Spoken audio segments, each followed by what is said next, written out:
हाय दोस्तों, स्वागत है आज की इस वीडियो पर। तो दोस्तों, इस वीडियो में मैं आपको बताने वाला हूं कि जो एयरफोर्स अग्निवीर का इंटेक होता है, उसमें जो फ़ेज़ 2 होता है, उसमें क्या-क्या चीज़ें होती हैं, एकदम डिटेल में बताने वाला हूं। मैंने खुद एक्सपीरियंस किया है, मैंने इंटेक 1 2026 दिया है और उसमें क्या-क्या हुआ, मैं पूरा आपको प्रोसेस बताने वाला हूं, पूरा डिटेल वाइज़। तो इस वीडियो को लास्ट तक ज़रूर देखिएगा। तो चलिए फटाफट से स्टार्ट करते हैं वीडियो को।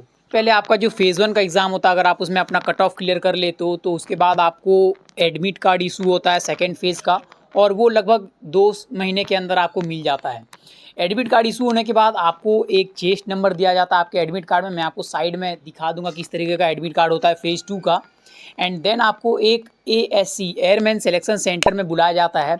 अगर आप झारखंड के हो तो आपको उड़ीसा मोस्ट प्रोबेबली बुलाया जाता है। एंड इसी तरह बहुत सारे एएससी हैं, कुल 14 एएससी हैं पूरे इंडिया में, तो उसके अकॉर्डिंग सभी को बुलाया जाता है। अब सबसे पहले वहाँ पर रिपोर्ट करने का जो टाइम होता है वो होता है 5 बजे सुबह। तो आपको टाइम के साथ रिपोर्ट करना होता है, क्योंकि फिर जब आगे का जो फिजिकल होता है उसके लिए बस से ले जाया जाता है अंदर में। तो गाइस, आपको क्या होता है, आपको 5 बजे एकदम एग्जैक्ट पहुँच जाना होता है। सबसे पहले आप एंट्री करते हो, उसके बाद आपका आधार कार्ड देखा जाता है। एंड एंट्री करते ही आपको सबसे पहले बायोमेट्रिक होता है। सबसे पहले आप जाते हो, आपका बायोमेट्रिक होता है।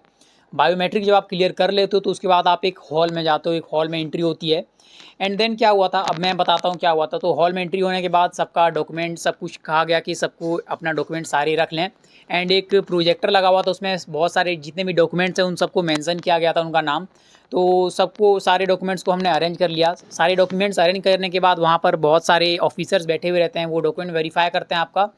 एंड डॉक्यूमेंट वेरीफाई होने के बाद आपको चेस्ट नंबर दिया जाता है। आपको चेस्ट नंबर देने के बाद आप आगे तरफ चल जाते हो। अब यहाँ पर बहुत सारे लोगों का ये होता है कि अगर डॉक्यूमेंट असली नहीं होता है, ओरिजिनल नहीं होता है, या फिर प्रोविजनल सर्टिफिकेट होता है, तो टाइम मिलता है। अगर किसी ने कोई डॉक्यूमेंट लाना कोई भूल गए तो उनको भी टाइम मिलता है। एंड ऑफिसर तो बहुत ज़्यादा कोऑपरेट करते हैं, बहुत ज़्यादा हेल्प करते हैं, ताकि आपको डॉक्यूमेंट जल्दी से जल्दी इशू हो पाए। एंड फिर आपको उस तरीके से मिल जाता है चेस्ट नंबर। चेस्ट नंबर मिलने के बाद क्या होता है कि आपको एक ग्रुप बना दिया जाता है। जितने भी बंदे आए हुए हैं, जितनों को रिपोर्ट करना होता है, उसके अकॉर्डिंग 60 से 65 बंदों का ग्रुप बनता है। एंड उनका ग्रुप बनने के बाद उनको ले जाया जाता है बस से, किस जहाँ पर रनिंग करवाया जाता है। तो रनिंग हमारा रोड में हुआ था, रोड रनिंग हुआ था उड़ीसा में, 9 एएससी भुवनेश्वर में। तो वहाँ पर हमने सबसे पहले ले जाया गया, उसके बाद इंस्ट्रक्शन दिया गया कि किस तरीके से रनिंग करना है, कितने मिनट का टाइम रहेगा, ये सारी चीज़ें बताई गई। और उसके बाद हमने स्टार्ट किया रनिंग। तो रनिंग क्या था उड़ीसा में कि आपके आगे आगे एक गाड़ी चलती है, उसके पीछे पीछे आपको दौड़ना होता है। तो हमने रनिंग कंप्लीट कर लिया एंड रनिंग में मेरा क्लियर हो गया था। उसके बाद आगे यहाँ पर आपको 5 मिनट का रेस्ट अच्छा खासा मिलता है। रेस्ट आप 5 मिनट का रेस्ट एक्सपेक्ट कर सकते हो। 5 मिनट का रेस्ट मिलने के बाद सबको लाइन से लगाया जाता है। एंड सब सीटअप्स और स्क्वाट्स होते हैं, इन सबको करवाया जाता है। पुशअप्स आपसे करवाए जाते हैं 10, सीटअप्स आपसे करवाए जाते हैं 15 और स्क्वाट्स करवाए जाते हैं 20।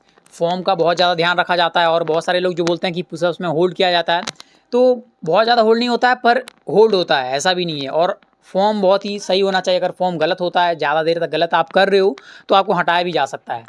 फिजिकल होने के बाद सबसे पहले फिर से हमें बस में बैठना पड़ा। फिर से हम बस में गए और फिर हम वहाँ पर हमने एंट्री किया अंदर में, और हॉल में जितने भी स्टूडेंट थे सबको बैठाया गया।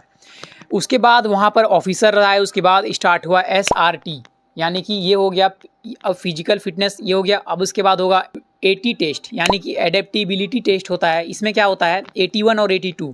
81 में होता है आपका एसआरटी। तो एसआरटी में बहुत सारी चीज़ें इंस्ट्रक्शन दी गई। एसआरटी में ओएमआर फिल करवाया जाता है। उसके बाद आपको 30 मिनट में 35 क्वेश्चंस करने होते हैं, जो कि साइकोलॉजिकल क्वेश्चंस होते हैं। उनको करने के बाद आपको 1-2 घंटे बैठाया जाता है। उसके बाद आप लंच कर सकते हो। ये सब करने के बाद होता है रिज़ल्ट का अनाउंस। और रिज़ल्ट के अनाउंसमेंट में हमारा बहुत ज़्यादा, मतलब लगभग 30% स्टूडेंट्स को हटा दिया गया था एसआरटी में। तो एसआरटी होने के बाद हमारा जो भी स्टूडेंट्स बचे उनको जीडी के लिए इंस्ट्रक्शन दिया गया कि जीडी में किस तरीके का होगा। तो एसआरटी होने के बाद जीडी के लिए हमें लगभग 1-2 घंटे का इंतज़ार करना पड़ा। एंड 10-10 के बच्चों का ग्रुप बन रहा था, और उसके अकॉर्डिंग यहाँ पर हम गए जीडी के लिए। जीडी उतना भी कुछ बहुत ही अच्छे लेवल का नहीं हुआ था, नॉर्मल सा हुआ था। और जीडी में शायद एक ही बच्चा क्लियर नहीं कर पाया था। ऐसे तो जीडी में सबको मौका मिलता है ताकि वो अच्छे से बोल पाएँ। अगर आप इंग्लिश में नहीं बोल पा रहे हो तो थोड़ा मोड़ा हिंदी, पर आपको ज़्यादा ध्यान ये रखना होता है कि आपको इंग्लिश में ही बोलना होता है। तो जीडी होने के बाद आपका हो जाता है कंप्लीट। एंड देन जो भी बच्चे निकलते हैं उनको हटा दिया जाता है।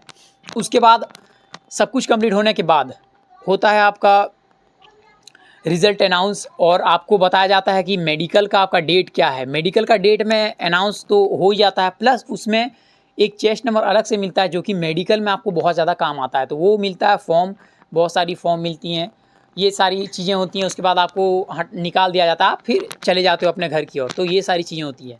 अब यहाँ पर मैं बता देना चाहता हूँ कि डॉक्यूमेंट क्या-क्या आपको लेके जाने होते हैं। तो सबसे पहले तो आपका 10th का मार्कशीट, 10th का सर्टिफिकेट, 12th का मार्कशीट, 12th का सर्टिफिकेट एंड आपके जो भी एक्स्ट्रा सर्टिफिकेट हैं एजुकेशन के, वो लिए जाने होते हैं।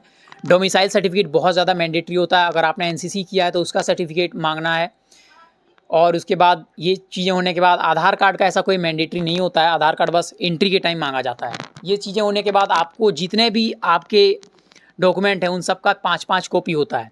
5-5, 6-6 कॉपी आपको करवा के पहले से ही रखना है एंड आपका जो फ़ोटो है उसके 10 से 15 कॉपी आप करवा के रख लो, बहुत ज़्यादा इंपॉर्टेंट है। गाइस एसआरटी होने के बाद एक बायोडाटा का भी टेस्ट होता है जिसमें आपको अपना बायोडाटा भरना होता है एंड बायोडाटा में आपको कोई बताया नहीं जाता कि आपको क्या-क्या फ़िल करना है। जो भी चीज़ें दी गई हैं आपको फ़िल करना है एंड उसके अकॉर्डिंग भी रिज़ल्ट आपका तैयार होता है। और अब गाइज़ यार यहाँ पर डॉक्यूमेंट क्या-क्या चीज़ें होती हैं, तो 3, 4, 5 बार आपको फॉर्म भरवाया जाएगा, बहुत ज़्यादा फॉर्म भरवाया जाएगा। एंड जो एसआरटी में आपको पेंसिल से ओएमआर में भरना होता है एंड पेन से फिर फिल करना होता है। आपको वहाँ पर एकदम क्लियर इंस्ट्रक्शन बताते हैं कि जितना मैं बोलूँ उतना ही भरना है, उससे ज़्यादा नहीं भरना है। इसी कारण एक लड़के को भी बाहर कर दिया गया था क्योंकि उसने थोड़ी ज़्यादा ही चालाकी कर दी और पहले उसने भर दिया था और गलत भी कर दिया था। पेन से नहीं भरना था, पेंसिल से भरना था और उसने पेन से लिख दिया, तो फिर उसको हटा दिया गया था, फिर लाया गया। पर आपको ये चीज़ें ध्यान रखनी होती है कि एक ही इंस्ट्रक्शन आपको फॉलो करना है।